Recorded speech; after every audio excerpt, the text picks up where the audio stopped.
agradeço aos pastores o convite para estar com os irmãos. E nesta manhã eu partilhei que Deus colocou em meu coração a dividir com os queridos a respeito deste tema, que são os encontros do Senhor Jesus. Tem sido um tema que tem fascinado o meu coração nos últimos meses, por perceber nas Escrituras que Jesus, em seus encontros, Ele realmente nos ensina a respeito do reino, nos ensina a respeito do Pai, nos ensina a respeito da vida e da verdade. E nestes encontros, Jesus não apenas nos ensina, mas Ele nos convida a nós caminharmos com Ele e também a amarmos a Ele de todo o coração. E por fim, esses encontros com Jesus, esses encontros pessoais, têm sido sempre encontros de transformação. Ninguém se encontrou com Jesus e permaneceu a mesma pessoa. A cada encontro com Cristo, nós nos transformamos e somos por Ele transformados.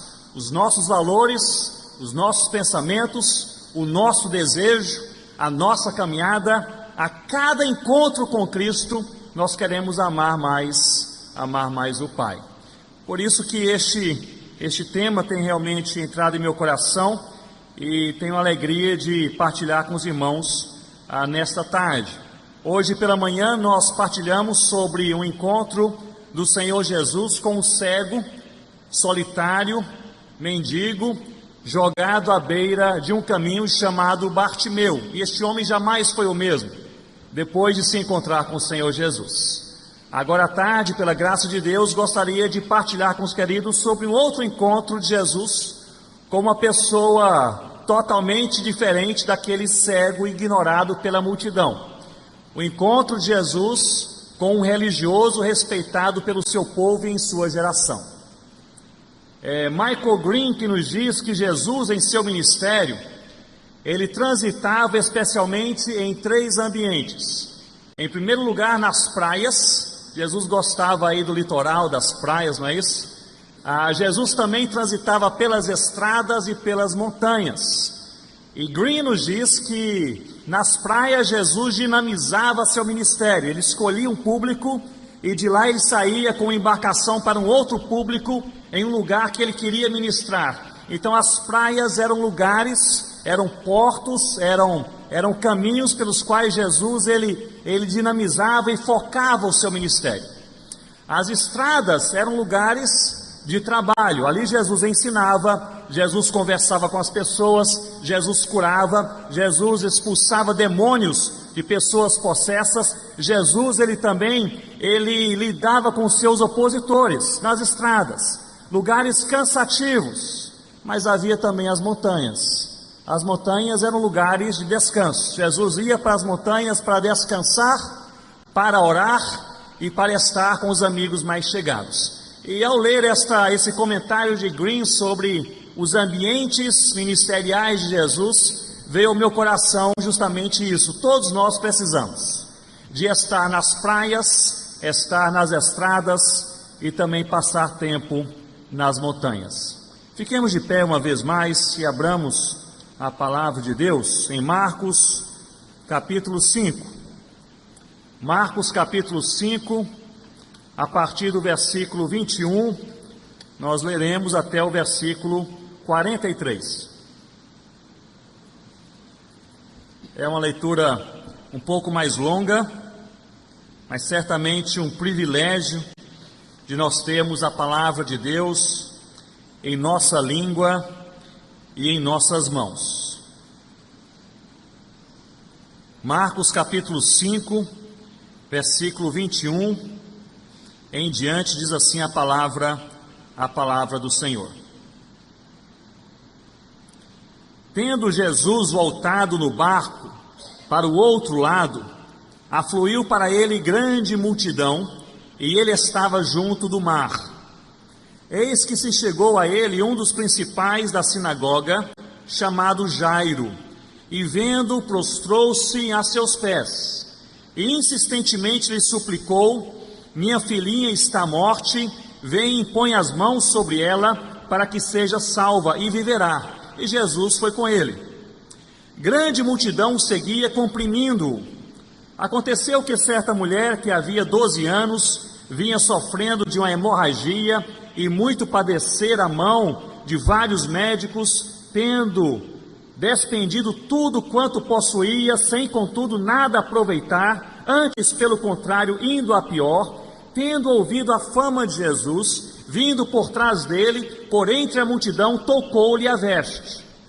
Porque dizia: se eu apenas lhe tocar as vestes, eu serei curada.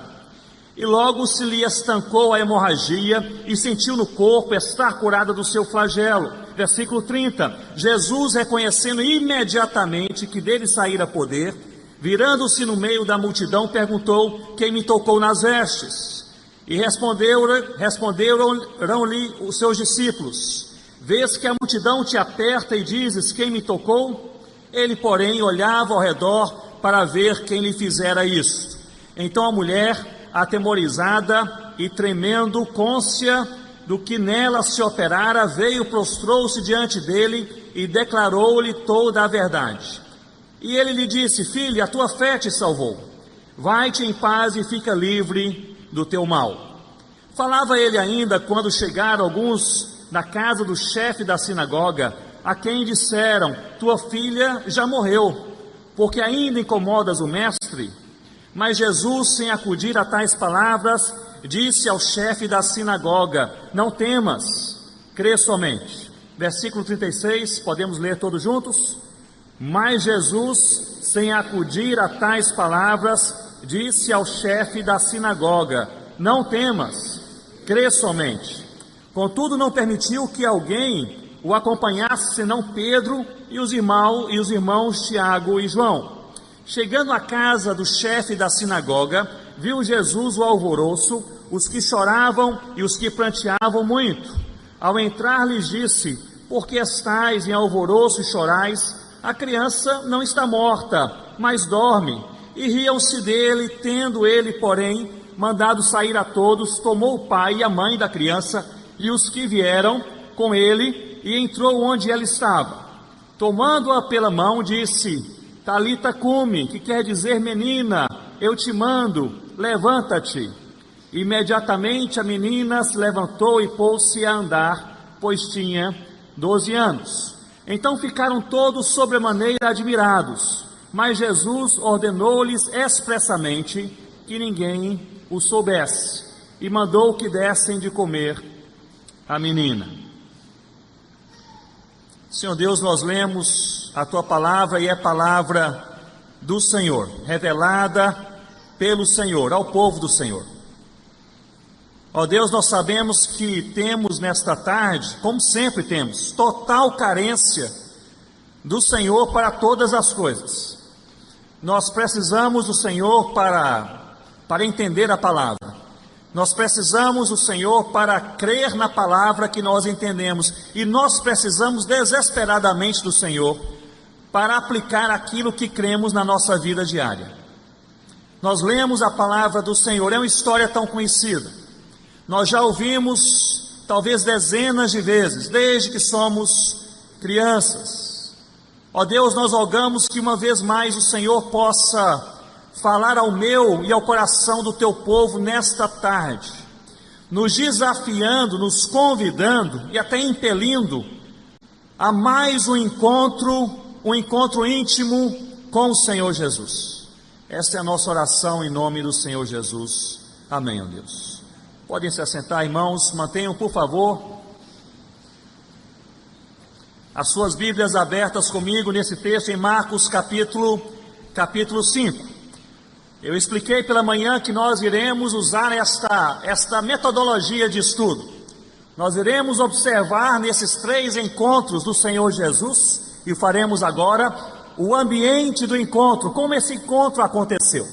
Nós iremos observar qual foi a súplica, qual foi o questionamento, qual foi a angústia no coração daquele que aborda o Senhor Jesus. E nós iremos também identificar qual é a resposta e a proposta de Cristo para o coração deste homem e para o nosso coração nessa tarde. E quanto ao ambiente, nós podemos ver que o cenário, ele era já um cenário bem conhecido. Jesus no meio de uma multidão. Quem lê a história de Cristo nos evangelhos tem essa impressão, que Jesus estava quase sempre, quando não estava nas montanhas, com seus amigos mais chegados, Jesus estava cercado por muitas pessoas. Algumas pessoas cercavam Jesus porque queriam saber de Jesus os ensinamentos para a vida. Outros faziam isto porque estavam enfermos e queriam ser curados. Havia também os opositores que estavam ao redor do Senhor Jesus, querendo dissuadi-lo, querendo interpelá-lo e talvez questionar os seus valores e os seus ensinos. E havia também os curiosos, aqueles que estavam sempre ao redor do Senhor Jesus, querendo ver o que de novo haveria de acontecer. Então essa era a multidão que estava ao redor do Senhor Jesus. O versículo 21, portanto, ele pinta este quadro, que é um quadro sem nenhuma novidade, que é um quadro que acontecia sempre, Jesus apertado por uma multidão. Mas algo totalmente diferente, algo que está plenamente fora da curva dos acontecimentos, é registrado no versículo 22. Porque um religioso, diz a palavra de Deus, um homem que era um dos chefes da sinagoga, não era um religioso qualquer, não era uma pessoa apenas que fazia ali uma parte da liturgia, era um líder religioso, que ele tinha a função de chefiar a sinagoga local. Ele era um homem respeitado, senão não seria chefe da sinagoga. Ele era um homem tremendamente, amplamente conhecido, e ele certamente era também identificado como um dos potenciais opositores do Senhor Jesus, porque os religiosos não se davam com Jesus naquela época.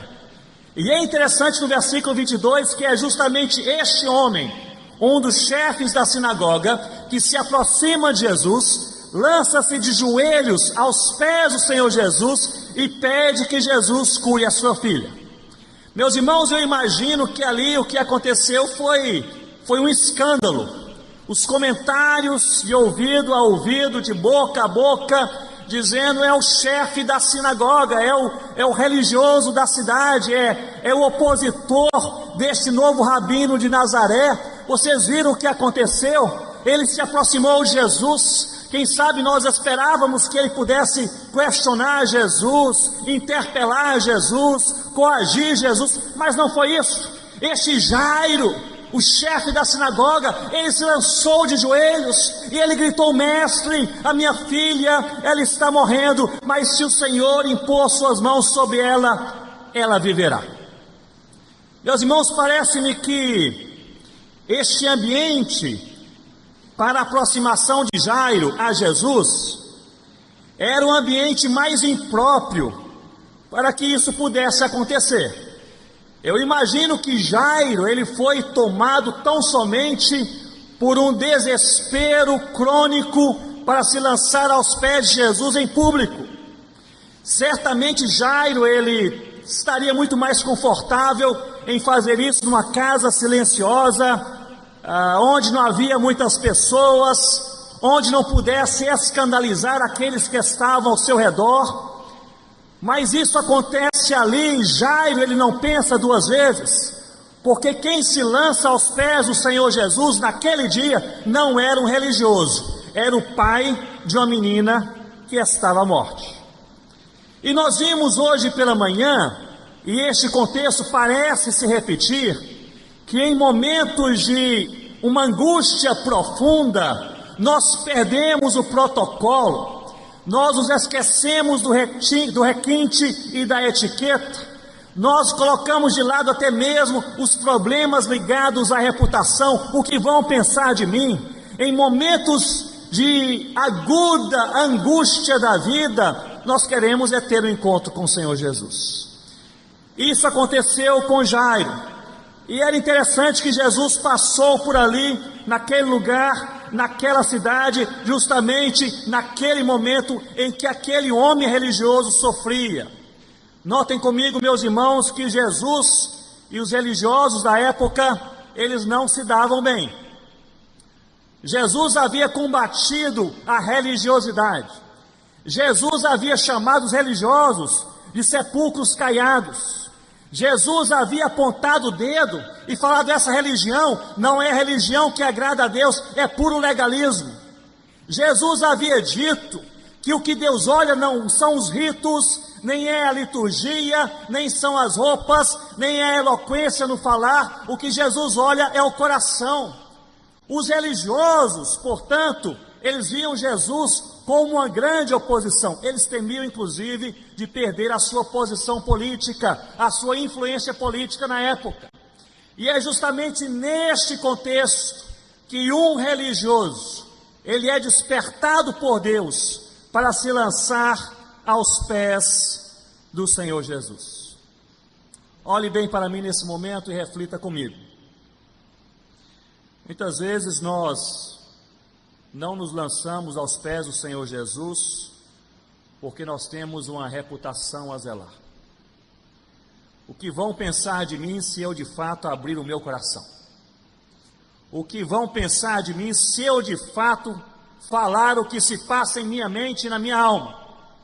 O que vão pensar da minha liderança se eu mostrar a minha fraqueza? O que farão os meus opositores que apenas esperam um momento de fraqueza se perceberem que eu estou desesperado? O que vão fazer comigo se notarem que eu estou de fato no fundo do poço, sem esperança, sem rumo, sem condições sequer de pensar e de elaborar palavras? O que vão pensar de mim? Parece-me que Jesus ele tem uma atração natural para se relacionar com pessoas desesperadas. Aliás, parece-me que Jesus espera em alguns momentos que as pessoas se desesperem para poder com elas conversar. E eu creio plenamente que Jesus faz assim. Ele fez assim há 2000 anos atrás. Ele faz assim ainda em nossos dias e todos os dias. Porque em momentos de desespero, o nosso diálogo é sincero. Quando nós não estamos desesperados, nós floreamos as palavras, nós sabemos colocar as coisas, nós sabemos nos proteger, nós usamos máscaras bem elaboradas, nós podemos aí fazer um jeito de santidade, de um crente bem resolvido, de um casamento que está nas mãos de Deus, de uma família que está coesa. Mas em momentos de desespero absoluto, tudo isto vai embora. E o que resta em nosso coração é tão somente uma coisa: é um flash de esperança, é um resto de esperança que, como crentes, nós depositamos aos pés do Senhor Jesus. E é por isso que pessoas como nós somos muitas vezes confrontados por Cristo na nossa própria religiosidade, porque, meus irmãos, o que agrada a Deus não são os nossos feitos, não é você ser dizimista, não é você ser um ofertante, não é você frequentar o culto, nem cantar no coral, nem cantar no louvor, nem pregar a palavra, nem orar em público, nem ajudar o pobre necessitado. Tudo isso qualquer pessoa pode fazer, até um descrente pode fazer. Há descrentes que ajudam os necessitados mais do que os crentes. Há descrentes que possuem boas obras, melhores que os crentes. Há descrentes que podem cantar no coral, que podem frequentar o culto, que podem orar em público, podem até pregar a palavra. O que Deus quer de nós é um coração transformado. E isso religiosidade nenhuma consegue produzir. Isso acontece a partir de um encontro com o Senhor Jesus. E tão somente de um encontro com o Senhor Jesus. Eu falei nesta manhã e queria explicar mais o contexto, em que me encontrei com um senhor aqui no Recife, anos atrás. Era um homem de Deus que Deus usava especialmente para falar e aconselhar famílias. E em diversas oportunidades eu já havia ouvido falar deste homem, seus ensinamentos sobre família, casamento, como o marido deve proceder, como a esposa deve reagir, como os pais devem cuidar dos filhos, falava com autoridade, falava com eloquência, falava com convencimento.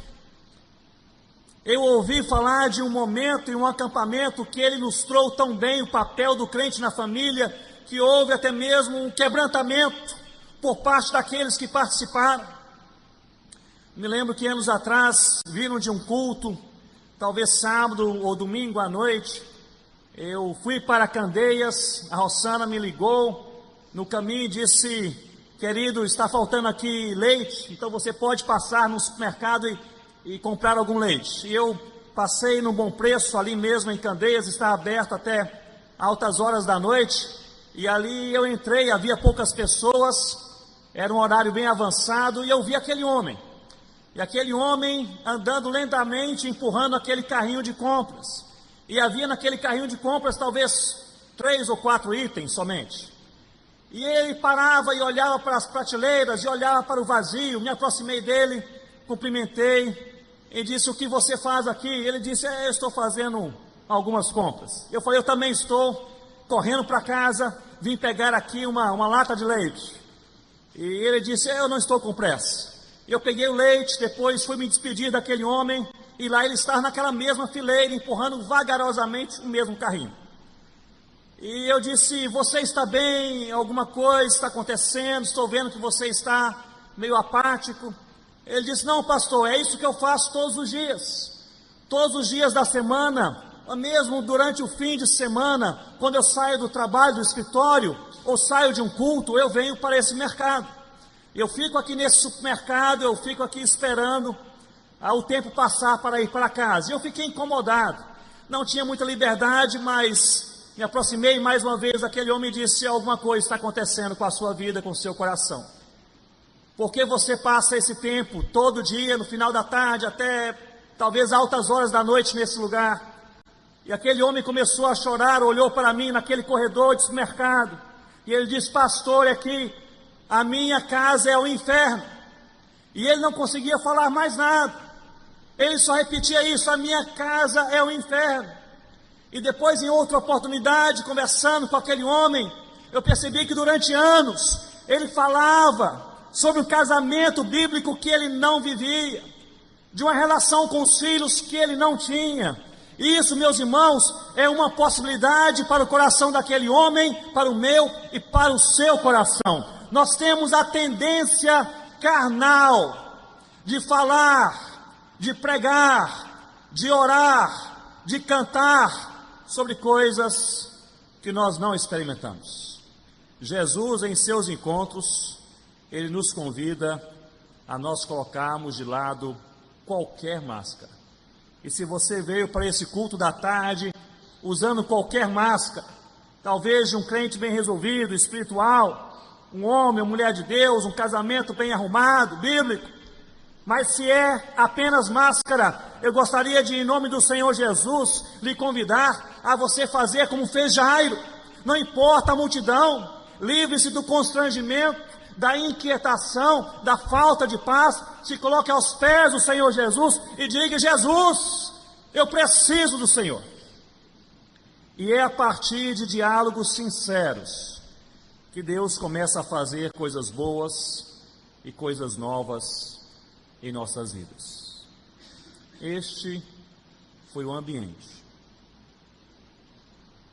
Jairo, lançado aos pés do Senhor Jesus, ele fez aquilo que pessoas desesperadas fazem, ele suplicou. Diz a palavra de Deus que ele dizia insistentemente. Aquele homem passa pela multidão, pelo meio do constrangimento, sendo um homem famoso e conhecido religioso, se joga aos pés do Senhor Jesus e diz insistentemente: Senhor, a minha filha, ela está enferma e ela vai morrer. Se o Senhor não colocar as suas mãos sobre ela, ela vai morrer. Mas se o Senhor colocar as suas mãos sobre ela, ela pode viver. Aquele homem desesperado, ele não elaborou palavras, ele não organizou frases, ele tinha um objetivo. Ele dizia: Senhor, eu sei exatamente onde está a crise da minha vida. A minha filha vai morrer. É interessante notar, meus irmãos, que Jairo não era um discípulo do Senhor Jesus. O que ele queria com Jesus era tão somente, nesse momento, a cura da sua filha. E é importante falar que reconhecer que Jesus faz milagres não significa ser discípulo do Senhor Jesus. Concordam com isso, irmãos? Qualquer descrente, qualquer pessoa que não é discípula do Senhor Jesus pode reconhecer que Jesus é um iluminado, que Jesus é um mestre, que Jesus é potencialmente um promotor de milagres. Portanto, reconhecer Jesus como promotor de milagres não significa ser seu discípulo. Outra coisa, reconhecer Jesus como chefe da igreja, como todo-poderoso sobre o universo, também não significa ser discípulo do Senhor Jesus. Até o diabo sabe e reconhece que Jesus é o rei do universo e é o Senhor da igreja. Reconhecer que Jesus tem a resposta final para as angústias do nosso coração também não significa ser discípulo do Senhor Jesus. Eu já estive com pessoas que não seguem e não amam o Senhor Jesus, mas que em momentos de desespero diziam: Ronaldo, faça uma oração, porque eu não sei mais o que fazer. Eles não amavam o Senhor Jesus, não eram discípulos do Senhor Jesus, mas eles queriam talvez receber alguma coisa diferente de Cristo. Ser discípulo do Senhor Jesus não é reconhecer a Ele como Jairo reconheceu. Se o Senhor quiser, o Senhor pode curar a minha filha. Ser discípulo do Senhor Jesus implica em duas coisas. Em primeiro lugar, amar Jesus. E em segundo lugar, seguir a Jesus. Ser discípulo do Senhor Jesus não é crer que Jesus faz milagres tão somente. Ser discípulo do Senhor Jesus é ter com Ele um relacionamento. Diga comigo, relacionamento. Ser discípulo de Cristo é amá-lo e segui-lo o suficiente para ter com Ele um relacionamento. Há muitos incrédulos, aliás, não são ateus, mas se dizem agnósticos. Passei por São Paulo há alguns meses atrás, passei pelo Mackenzie, tinha ali um compromisso com alguns missionários de treinamento, me encontrei com alguns jovens, e comecei a evangelizar aqueles jovens no Mackenzie, não eram crentes. Eu disse: vocês são ateus? E eles falaram: ateus nós não somos. O jovem de hoje não é ateu, o jovem é agnóstico.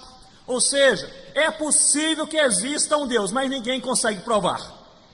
Esse agnosticismo, ele pode suplicar ao Senhor Jesus por alguma coisa. Pessoas agnósticas todos os dias pedem a Deus por milagre, por proteção, por bondade, por um emprego. Não significa serem discípulos de Jesus. Agora preste atenção comigo. Jesus não queria apenas impressionar Jairo. Jesus não queria apenas curar a filha de Jairo. Jesus queria chamar aquele homem para um relacionamento, para uma caminhada. Jesus queria que Jairo fosse e se tornasse o seu discípulo. Esta súplica de Jairo, certamente, era uma súplica que partia do seu coração, porque é assim que nós fazemos quando a nossa filha está doente, quase à morte. Quem é pai, quem é mãe, aqui nesse momento se identifica muito com esse texto. Eu me lembro de quando nós trabalhávamos na África, no início do nosso ministério. Eu me lembro muito bem que talvez a maior barreira, a maior provação que nós tivemos ao longo do nosso tempo na África foram enfermidades, especificamente malárias. Eu contraí várias e várias malárias, e a liderança da missão certa vez disse: Ronaldo, mais do que esse número de malárias já é temeroso, então talvez fosse interessante você voltar para o Brasil. Mas eu dizia em meu coração: não, Deus me chamou, estou aqui nesse lugar, se Deus quiser me usar, mesmo se tiver que morrer, morrerei pelo Evangelho. Não havia assim nenhum constrangimento, nenhum aperto no meu coração, até um dia. Nesse dia eu não tive malária. Quem teve malária foi o nosso filho mais novo, Ronaldo Júnior, que nós chamamos de RJ. O RJ tinha 2 anos de idade. Nós estávamos na aldeia, numa época de chuva. RJ, ele contraiu a malária.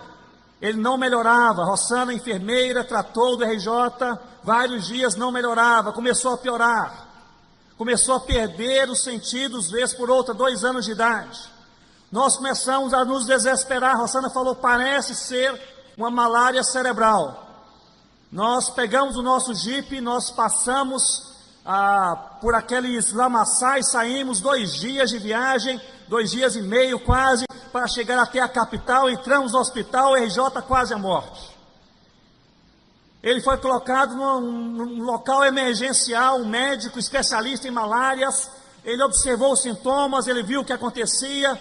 O menino já não balbuciava mais, não abria mais os olhos, não mexia mais o corpo, apenas tremia, certas convulsões, indo e vindo. Ele disse, é malária cerebral. A Rossana chorava, o médico, ele me puxou de lado, era um indiano, especialista em malárias, e ele disse, o seu filho não passa dessa noite. Meus irmãos, eu nunca havia me sentido tão apertado em minha vida como naquele dia. Quando tocam nos nossos filhos, quando é a filha, o filho que está à morte. Me lembro muito bem que Rossana foi para a casa da missão com a Viviane, e era mais ou menos 3 horas da manhã, eu via que meu filho estava quase à morte. Chegou um outro médico, era um médico ganense, africano, e ele disse, eu sei que o médico indiano disse que seu filho está à morte, e de fato ele está à morte, não há mais nada a fazer, mas nós podemos tentar uma coisa diferente, dar um coquetel de todos os medicamentos que nós temos para malária, e quem sabe, se ele resistir, ele pode viver. Talvez não sem sequelas, mas ele pode viver. E ali, sem saber o que decidir, não tínhamos meio de comunicação entre ele e Rossana, eu disse, vamos tentar, o menino está morrendo. Eles deram aquela medicação, e mais ou menos 9 horas da manhã daquele dia seguinte, o RJ abre seus olhos. Meus irmãos, para o coração de um pai, para o coração de uma mãe, nós só falamos, louvado seja Deus. Porque quando está em risco algo que nós amamos profundamente, nós aprendemos a orar. Nós só aprendemos a orar verdadeiramente quando aquele a quem mais nós amamos está em risco. E Deus muitas vezes permite o risco do meu filho, da sua filha, da sua esposa, do seu marido, da enfermidade que bate à porta da sua casa, do problema que bate no seu ministério, na sua igreja. Deus permite para nós podermos de fato aprender a orar, a confiar, a crer que o Rei do Universo, Ele pode ter um encontro conosco. A resposta de Jesus. A resposta de Jesus foi uma resposta por demais interessante. Porque Jesus disse a Jairo, a tua filha está doente, então vamos. E saiu com o homem, não questionou, não apertou, não inquiriu, saiu com aquele homem, a caminho da sua casa. Eis que no caminho, uma mulher, ela toca nas vestes de Jesus. E aí Jesus, ele gosta de fazer essas perguntas que para nós parecem esquisitas. No meio de uma multidão, diz a palavra, que o apertava, o oprimia. Uma mulher toca nas vestes de Jesus, Jesus para e pergunta quem me tocou nas vestes. Talvez os discípulos ao redor pensaram, o mestre está muito cansado, porque todo mundo está tocando no mestre, mas que pergunta estranha é esta? E ali aquela mulher que sofria, uma mulher anônima no meio da multidão, ninguém conhecia, ninguém via, ninguém percebeu, tocou na veste de Jesus, e ela pensou, eu tenho hemorragia, ela não para, se eu tocar nas vestes, é o meu mestre, se ele quiser, eu posso ser curado. E ela foi curada, e ela sentiu que a cura aconteceu no seu corpo. Jesus pergunta, quem me tocou nas vestes? Mas agora pense comigo, Jairo estava lá, e a filha de Jairo estava morta. Jairo tinha pressa, ele estava certamente inquieto, mas que negócio é este, de tocar em veste, de conversar com mulher, de curar pessoas, é a minha filha, minha casa é ali. Mas Jesus diz, quem me tocou nas vestes? E a mulher constrangida, ela aparece e diz, Senhor, fui eu. Ela disse, minha filha, a tua fé te curou, te salvou. E aí Jesus segue caminho em direção à casa de Jairo. Alguns estudiosos, eles creem que Jesus, ele parou para curar e conversar com aquela mulher para tratar na vida de Jairo duas coisas. A primeira coisa era a fé de Jairo. Porque Jesus queria deixar bem claro, parece-me, para Jairo, que ele não estava acompanhando Jairo para curar a sua filha, porque Jairo era um homem famoso, era um ilustre conhecido, era um religioso chefe da sinagoga. Jesus queria deixar bem claro que não era pelo cargo, não era pelo posto, não era pela fama. Jesus acompanhava Jairo por apenas um motivo, porque Jesus amava aquele homem. E Jesus parece que quer deixar isso bem claro na sua e na minha vida. Jesus não interage, não nos encontra porque nós temos uma capacidade especial, um jeito especial, alguma coisa especial a fazer no reino de Deus. Jesus nos encontra e Ele faz isso todos os dias, por um só motivo, é porque Ele nos ama. Ele te ama com amor profundo, que você e eu jamais vamos entender completamente. Jesus queria tratar desta fé, convicção, os motivos de Cristo para seguir Jairo na vida daquele homem. Em segundo lugar, dizem os estudiosos que Jesus queria tratar na vida de Jairo a ansiedade. Eu imagino a cena, era uma cena no mínimo frustrante. Você diz: mestre, a minha filha está morrendo agora, e Jesus sai com aquele homem para curar a sua filha, mas para em uma multidão para conversar com a mulher. Era frustrante. E é interessante que no versículo 36, Jesus ele aborda Jairo e ele diz: não temas, crê somente. Parece que é fato que Jesus queria ao mesmo tempo fomentar fé no coração daquele homem, chamá-lo para um relacionamento de amor, e ao mesmo tempo Jesus também queria trabalhar na sua ansiedade. Tenha calma, Jairo, está tudo nas minhas mãos. Descanse, Jairo, o tempo é meu, a sua filha é minha, o poder é meu. Descanse, Jairo. Meus irmãos, é tão difícil descansar no meio de uma grande provação. Mas Jesus, em quase todos os seus encontros, Jesus nos convida a nós deixarmos de lado a ansiedade. Olhe bem para mim nesse momento e pense comigo. Ansiedade é a preocupação que nós temos sobre problemas e tragédias que possivelmente jamais acontecerão em nossas vidas. Isso é ansiedade. Mas apesar da ansiedade, ela se alojar ao redor de tragédias que talvez jamais venham a acontecer, ela é real e ela gera uma angústia real. As pessoas ansiosas, elas vivem angustiadas. Pessoas ansiosas, elas não têm paz. Pessoas ansiosas, elas conversam de maneira agitada. Pessoas ansiosas, elas não riem como só riam antigamente.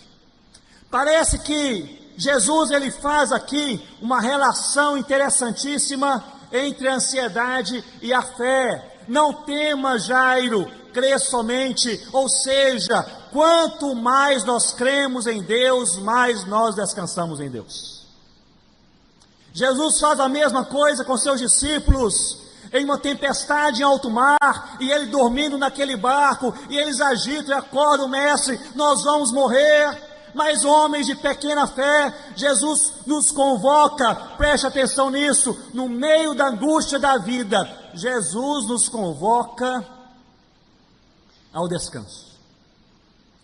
E é somente no meio da angústia que nós aprendemos verdadeiramente a descansar. Eu não sei como está a sua vida, seu coração, a sua rotina e dinâmica diária, mas talvez você veio para esse culto à tarde com uma ansiedade latente no seu coração, um pensamento que não sai da sua mente, é o último que vem à sua mente ao dormir, é o primeiro que vem à sua mente ao acordar. Talvez uma ansiedade sobre alguma coisa que nem seu marido, esposa, filhos, pais sabem. Talvez uma ansiedade que tem nome, tem endereço. talvez uma ansiedade subjetiva, você não sabe bem o que está acontecendo, mas o coração está batendo de maneira frenética, como se alguma coisa terrível pudesse a qualquer momento acontecer. Se é este o seu caso, eu gostaria de ir na palavra de Deus, e com base nesse encontro de Jesus com este homem religioso, falar para você nesta tarde, neste fim de tarde, em nome de Jesus, descanse no Senhor, converse com a sua alma e ensine a sua alma as verdades de Deus. Eu sempre falei, já falei aqui na igreja algumas vezes, que nos Salmos de Davi, ora conversa com Deus, ora Davi conversa com o povo de Deus, mas há momentos que Davi não conversa, nem com Deus, nem com o povo de Deus. Davi conversa com a sua própria alma. E há duas coisas que Davi mais fala, ou falava com a sua alma, duas coisas. A primeira coisa era: bendize a minha alma o Senhor. Davi, ele era insistente em ensinar a sua própria alma a bendizer o Senhor. Bendize a minha alma ao Senhor, mas o trânsito está caótico nessa segunda-feira pela manhã. Bendize, ó minha alma, ao Senhor, mas o salário ele foi cortado, está menor. Bendize, ó minha alma, ao Senhor, mas a situação em minha casa ela está complicada. Bendize, ó minha alma, no Senhor, mas o médico ele disse que o tratamento é prolongado e incerto. Bendize, ó minha alma, no Senhor. Parece que nós precisamos ensinar a nossa alma a bendizer ao Senhor. Então, um exercício para você e para mim nesta semana é: no meio do trânsito, quando você estiver angustiado, você diz para a sua alma: minha alma, preste atenção, bendize ao Senhor. Mas o sinal não abre. Minha alma, preste atenção, mas eu estou atrasado. Minha alma, você não está ouvindo? Mas o salário foi cortado. Minha alma, bendize, ó minha alma, ao Senhor, e tudo que há em mim bendirá o seu santo nome. Mas tudo que há em nós bendirá o nome do Senhor, somente quando a nossa alma primeiramente bendizer o Senhor. Primeira pregação de Davi, mais insistente, a sua alma era esta: bendize a minha alma, ao Senhor. E a segunda é justamente esta: descanse, ó minha alma, no Senhor. Descanse no Senhor. Mas eu não tenho solução para a minha crise. Descanse no Senhor. Mas minha oração não foi ainda respondida. Descansa, ó alma, no Senhor. Eu não vejo ainda a luz no fim do túnel. Descansa, ó minha alma, no Senhor.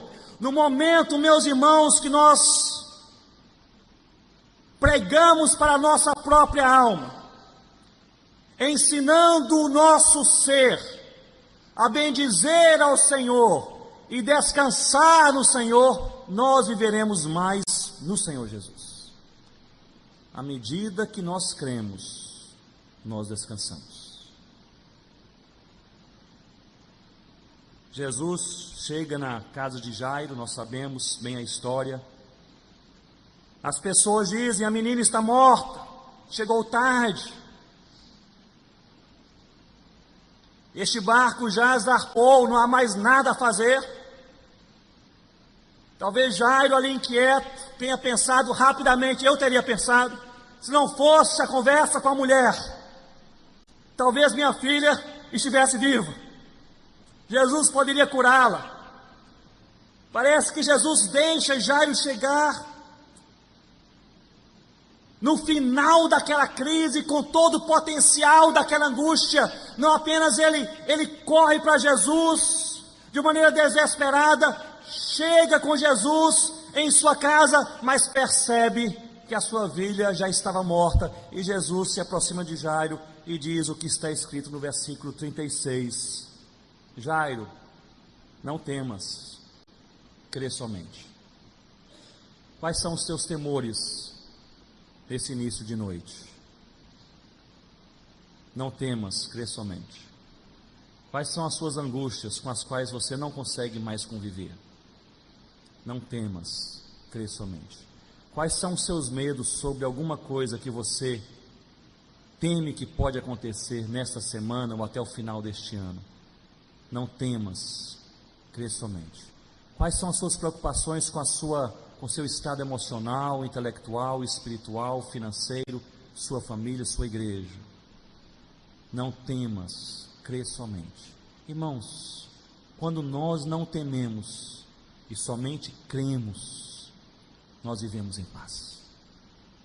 A paz do Senhor não é um conjunto de elaborações teológicas humanas. A paz do Senhor acontece quando nós cremos e nós descansamos em Deus. Curva a sua cabeça, vamos orar. Gostaria de, nesse momento, orar com você que veio para este culto. Deus conhece o meu coração, Deus conhece o seu coração. E talvez, como Jairo, que se lançou aos pés do Senhor Jesus, você queira fazer o mesmo, e você sente essa necessidade. Mas eu queria orar especificamente neste quase fim de culto por aqueles que estão passando por graves problemas de ansiedade, de temores, que estão lidando com situações de profunda ansiedade em suas mentes e em seus corações. Pessoas que, se pudessem falar de maneira clara e livre nesse momento, diriam: eu não estou em paz. Eu não estou em paz. Algumas dessas pessoas talvez conseguissem enumerar e até denominar o problema. O problema é este: como Jairo, minha filha está morrendo. Outras pessoas não sabem bem o que está acontecendo, só sabem que o coração não está em paz e que a alma está doente. Mas eu gostaria de orar por entender que a ansiedade é o mal do nosso século, por orar por aqueles que estão passando por processos de ansiedade em suas vidas neste início de noite. Nós estamos aqui todos no mesmo barco, meus irmãos e minhas irmãs. Não há ninguém aqui que possa se levantar e falar: eu preciso menos da graça de Cristo do que outra pessoa. Ninguém. Todos nós precisamos igualmente da graça de Cristo em nossas vidas.